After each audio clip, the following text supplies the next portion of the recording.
This video covers Chapter 12 Skills Review 12-20 through 12-21. Be sure to launch Adobe Photoshop, then go ahead and open up your Chapter 12 data files, PS 12-2, and then go ahead and update and save it as numbers.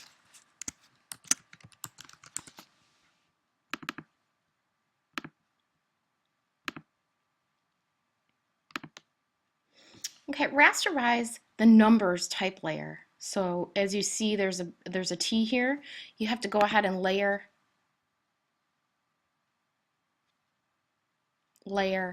rasterize type.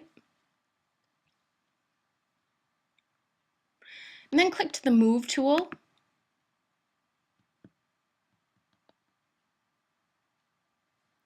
Transform the rasterized type layer by distorting it, as you see in Figure 29 as a guide. So you can go to Edit, Transform, Perspective, and then I'm going to zoom in just a little bit and alter the perspective here. Double click, zoom back out. That's close enough. Drag the numbers layer beneath the symbols. And now we're going to apply a bevel and emboss style. You want to create a clipping mask first. So go up to symbols and we're going to create a clipping mask, which just make sure the symbols is always on top. Your pattern or imagery that you want within the text always has to be on top of the layer that was rasterized from text. So as long as that layer above is selected, go here and then do create clipping mask. And now you see those symbols displaying within the type. Okay, now we're going to apply the bevel and emboss style using the existing settings to the numbers layer. So go ahead and go to the numbers layer.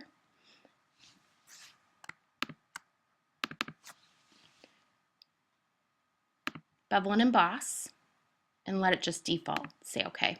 So we have a very small bevel and emboss happening, which is good.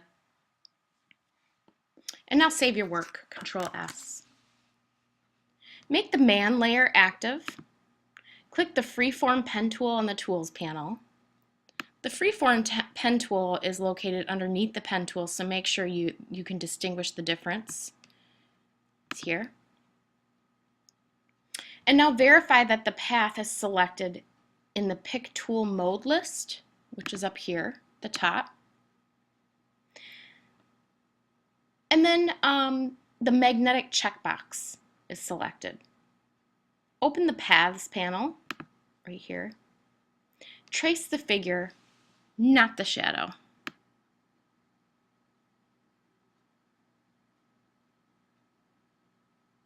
So just trace that figure, kind of go slow and tight onto that figure. Okay. And you can see that it has made a tracing here. It's kind of hard to see, but you can see it. Change the name of the work path to figure path. Double click. Say OK. And the name has been changed. Using the Eyedropper tool on the Tools panel, so now we're going to go over to the Eyedropper tool.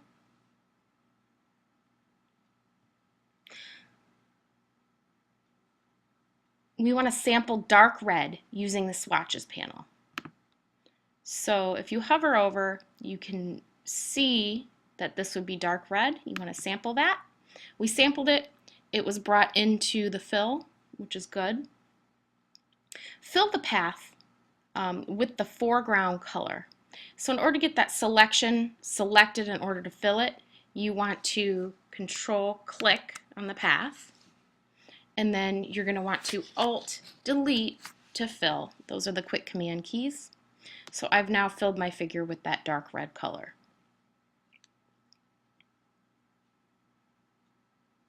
Okay, and make sure it's at 100% opacity if you haven't already done that. go ahead and deselect, so Control D, and then save your work, Control S. Now we're going to work with shapes. We're going to want to activate the Layers panel again, go back over here, and then make the megaphone layer active. Use the Eyedropper tool to sample the RGB red swatch. So go back to the Eyedropper tool if it's not already selected. And you're going to want to sample that RGB red. Okay.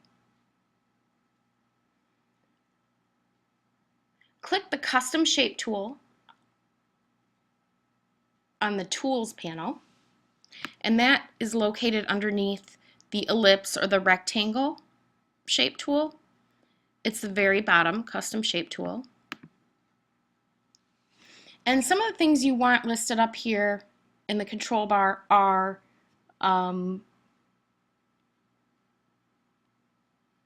verify that shape is selected. Okay, and then open the Custom Shape Picker, which is way over here, and you're going to want to use scissors too. Click, hover over here, scissors tool 2 comes up. Okay, and then you want to create a shape from 200x to 50y to 330x to 220y. So you're going to want your guides and your rulers available to you. Show rulers, and then you can just kind of pull a guide, but you want to make sure your info panel is showing so that you know where you're putting your guide. You want your guide at 200x to 50y, 100, oops, go up to 50 because I'm doing y first. You can get close, and then it looks like 200 might be right about here, so this will be good enough. So hover over here, and then you want to bring that shape, create that scissor shape, and bring it over to 330x to 220y.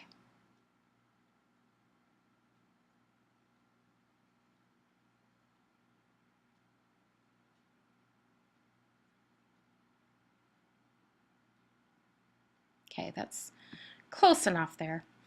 And just make sure that your scissors sort of is in this area and around this shape and size, and we'll be happy as long as you know that you're using the info panel for the XY area. Okay, now we're going to apply a bevel and emboss style using the existing settings to that shape 1 layer, the scissors.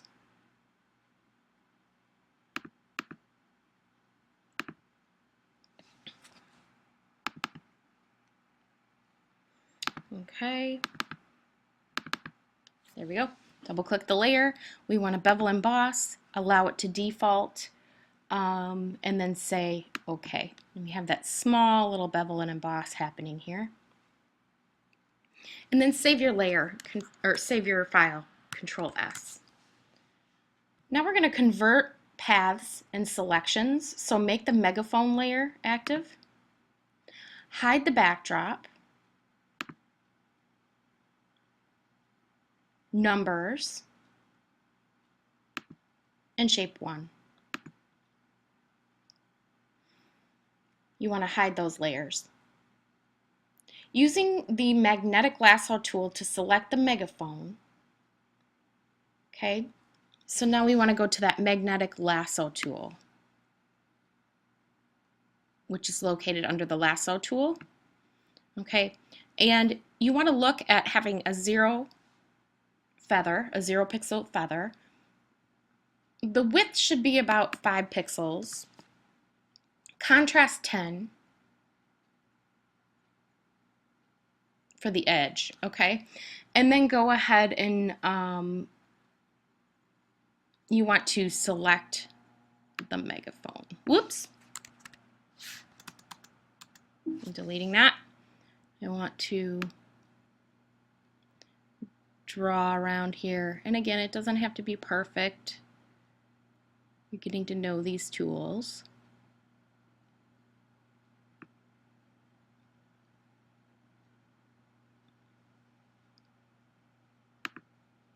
Okay, a little blip there, but that'll be fine. So now we want to display the paths panel. Go back to the paths panel over here, and then make a path from the selection. So you can do new path or make work path. I'll just do new path, and then change the name of the path to work path, from work path to megaphone path.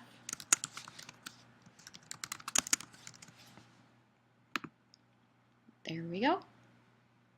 Use the eyedropper tool to sample the pure yellow-green swatch on the swatches panel. Just going to say OK here. I'm going to delete this because maybe we should have had a work path for that one. I'm going to call it megaphone path. So when creating your path, create a work path. It's probably usually a safe bet every time, whether you're creating a clipping path or not. But here it seems to be that it's good to have that as a work path. Okay, so use the eyedropper tool again to sample the pure yellow-green swatch on the swatches panel. Go to the swatches panel. Pure yellow-green. I'm going to find that. Pure green. Light yellow. Pure yellow-green. Where is that? Let's open this up.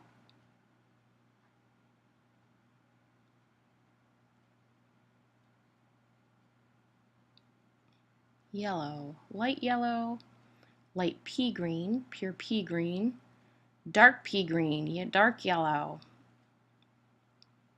I'm just going to go ahead and I'm not finding that pure yellow-green swatch. I'm just going to do pure yellow. Will be fine with me. Maybe it's over here. Pure yellow-green, I found it. Okay. So find the pure yellow-green swatch on the swatches panel and then fill the megaphone path with this color. So again, Control-click to activate that selection, and then since you have that fill in there, you're going to want to do an Alt-Delete to fill that. All right. Deselect the path, so Control-D. Display the layers panel and then show all the layers. So go back to your layers panel and then turn on the visibility backdrop. Okay, so we're moving forward here. Okay, now we want to go ahead and clear the guides, hide the rulers. Clear guides. And then adjust the contrast of the symbols layer to +42. So go to the symbols layer and you want to adjust that contrast to +42. Brightness and contrast, +42. Oops. +42. Okay. I don't know if it's showing that, so I'll just put 42 here. Alrighty. So next, we are going to apply a radial blur filter using the spin method with good quality to the backdrop layer. So go to the backdrop layer, apply a radial blur using the spin method. The amount is going to be 10, and you want good quality. Say OK. Very cool, interesting. And now we're going to apply a Rasterize filter under Distort, Filter, Distort, Rasterize. Okay, and make sure it's 100% and just say OK. Okay, there we go again. Go ahead and save your work, so Control S, and then compare your work to Figure 29. And that completes our Chapter 12 skills review. I'll see you in the next video.